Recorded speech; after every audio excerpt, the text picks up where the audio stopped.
ایک دفعہ کا ذکر ہے کہ ایک جنگل میں ایک لومڑی رہتی تھی۔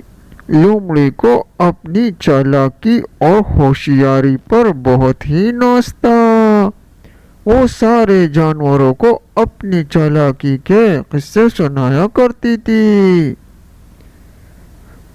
ہمیشہ اس کا گزر ہوتا تھا ایک بلی کے گھر کے پاس، اور جب بھی وہ بلی کے ہاں پہنچتی تو کوئی نہ کوئی اپنا قصہ جان دیتی تھی۔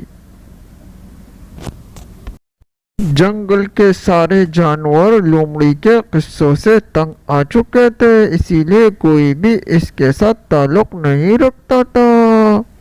لیکن بلی بیچاری کیا کرتی، اس کا گھر تھا لومڑی کے گھر کے پاس، اسی لیے آتے جاتے لومڑی اس کو اپنے قصے سنایا کرتی تھی۔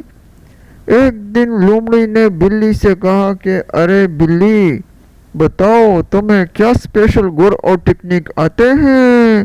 بلی نے کہا بھیا مجھے تو بس ایک ہی ٹیکنیک آتی ہے، اور وہ ہے درخت پر چڑھنے کا۔ لومڑی نے کہا کہ ارے بھیا یہ تو بہت ہی افسوس کی بات ہے کہ تمہیں صرف یہ ایک ہی کام آتا ہے۔